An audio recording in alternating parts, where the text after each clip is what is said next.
بے علم شیخی مکوئے ناپویا شیخی مکوئے سار رنے و سڑی تا پوسو کوئے جی پا مسواک رو جماعتی گی محلنا پہلا زمون جماعت کے ہوئے و شیخ تے چکا مسواک دے خلے پر رو چا دے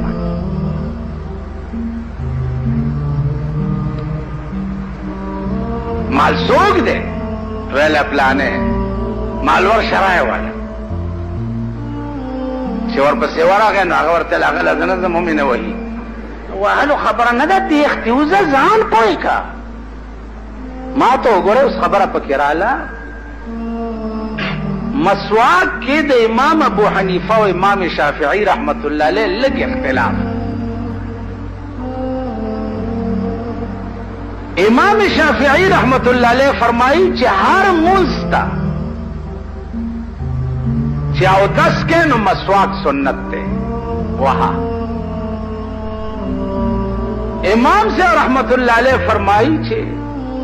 هر او دس سره مسواک سنت ته خو کده ماسپخین نرستو چا مسواک او نکرو نو خبي ولی دې خبره پوه شو ماسپخین نرستو کچا مسواک اونکړو نو خبي ولی زکه چې خدای وای چې ولا خلوف فم صائم اطيب عند الله من مسك دروجدار دخلي هغه وګم چې ده الله وای دا د مشکو نه ماته زیات بهتر دی او د مشکو عنبر نه مم زیات وخت دی نو ائمه وایي چې دی وجنه چې دا وګما د خلینا لاړه نشي ز لکتیر وته امام شافعی رحمت الله علیه وایي چې ماسپخین نرستو دی مسواک سره نه امام صاحب وایي هر او د سره مسواک کوا هغه وایي چې دا وګم چې خلینا لاړ نشي ځکه چې دا د خدای ډېر رفع په ایمان وایي چې داسې معشوقه به چېرته پیدا کړي چې ستا د خولې بدبویي پې ښه لګي وایي وایم خدای راستي چې ښځو به هم درته څو ځله ویلي چې دا خولې نه دې بویندي لږ مخه پاکه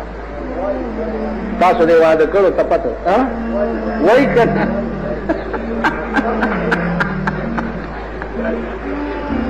ښځو به درته ویلي او لا نسواري سړی شي خو چې مخ خولې ښځې ته خوله ای بیړه دې غرکشه مګه دې خوله کې نیولې ده دې خوا وګورئ هغه ښځه چې تا څومره په ناز ساتلي ته ګټې او دا یې سټي ستا د خولې وږم ستا ښځه نشي برداشت کولی او د الله غوندې معشوقه وایه هغه وایي ستا د خولې دا بدبویي ما ته په مشکو عنبرو قبوله ده ولخلوف فم الصائم اطيب عند الله من مسك د مشکو نه ماته ډېره ښه لګي نو امام شافعي وایي مسواک مه مږه دا بوی د خدای ډېر خوښ دی چې ترې لاړ دی نو عزیزانو عرض مې دا یو خبره ده په ټوتپیسټ کې ټوتپیسټ پېژنئ هغه برش سره چې هغه منجن غوندې مکی یو خبره ده په هغې کې هغه ټوتپیسټ چې دی که اودې مږلو بیا دې اوبه خوله کې واچولې تودې کړې بیا دې اوبه واچولې بیا به برش پکې ووهي چې دې ورو کې دننه چېرته د هغې رزم پاتې چې هغه وځي بیا به اوبه توکي بیا به خوله کې اوبه واچې بیا به پې هغه تش برش ومږې بیا به توکي بیا به هغې نه پس دوه درې ځله خوله کنګال کې هغه هم جایز دی چا ماته ووایي چې خوند د دې چې دی دننه ځي نو عزیزانو یو خوند د شي دننه تلل دي او یو ذات د شي دننه تلل خوند کو که خیال وکړئ تاسو مونږ چې په دې بدن باندې اوړي کې اوبه واچو روژۍ د دې اوبو خوند دننه لاړ نه شي روژه ماته شوه سره خوله کې چې اوبه واچې نو د خولې د اوبو خوند دننه نه ځي، نو روژه ماته شوه. ګل چې بوی کې ګل په سپېږمو کې، نو دا بوی د ګل هغه بوی چې دی د هغې خوند دننه مزغو ته لاړ شي که نه، روژه ماتېږي پې باندې. خیال هم راغی په دې روژه نه ماتي، خوند تلو روژه نه ماتي. خوند خو څه کوي که روژه دی و بیمار شوی او ډاکټر وویلي چې داسې ستن ده چې دا ستن درته ولګوم ته پې ټیکېږي، په ستنې والو هم روژه نه ماتي. دا ستنې وال دي او د شیخانو میخانو زه ذموار نه یم، ته پوه شې که نه،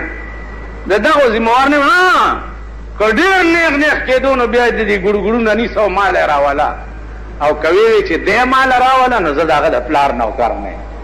او نه د هغه مینه کې اوسېږم. زه علم لرم، دلیل لرم، دلیل سره خبره کولی شم. زما څه کار دی چې زه به جاهل پسې ځم او د هغې د پویولو کوشش. برملا مې درته وې چې د ائمه دیوبند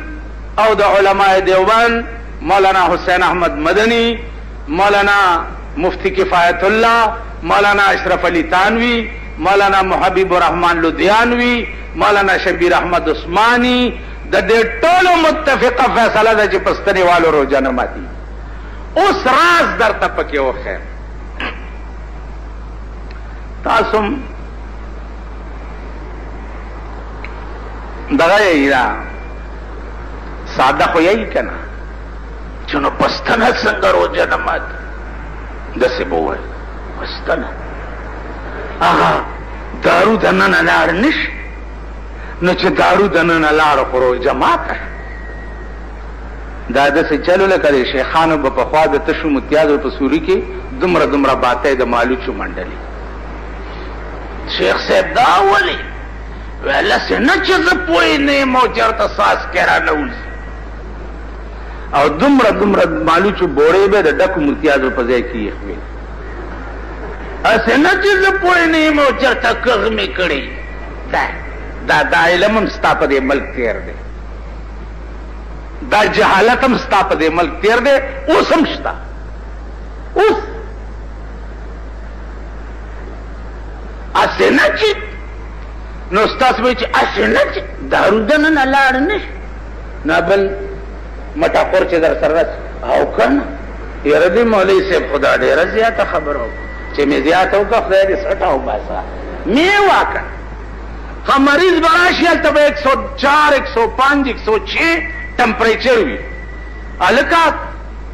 ته به دې دا روژه مات نه نه بل شیخ به ورسره نه نه هلکه اسمان پېژنې او پېژنم چې ځمکه او اسمان پېژني هغه څنګه روژه ماته کړي. بل به ورسره داسې نو بیړه دې غر کا شه چې ځمکه او اسمان پېژندل پرېږدي خو ځنکده نه شي که نه، نو بیا که ماته کړي پیسه لږ اقل کوي. خدای بندگانو د علماو سره د بزرگانو سره د اتقیاو د دین سره لږ لږ نږدې کښېنئ، لږ ور نږدې شئ. هغه ورځ راته چا وی مونږ تبلیغ شروع کړو دا خلک بار وځي. ما ورته ویل څه تبلیغ کوئ؟ ویل حدیث وایو د رسول الله صلی الله علیه وسلم. نو خلقو ته مې غوږ کښېږدئ که تاسو دلته د پیغمبر حدیث اورېدو ته وزګار نه یئ، نو د قیامت په ورځ به پیغمبر ستاسو شفاعت ته مزګار نه یي. ځئ ورک شئ خدای هم سټه وباسه، کېړی به والي بوډاګان کښېنه که نه سټه دي وزنه ستا څه کار دی اوس بار. که یو دکاندار لاړ شي یا یو ضروري کار یې وي خو ته خو کښېنه که نه. یو حدیث د جناب رسول الله صلی الله علیه وسلم زما دې په خدای قسم چې د زړه درد نه د یو حدیث د پیغمبر واورېدو د قیامت په ورځ د پیغمبر شفاعت ځان له لازم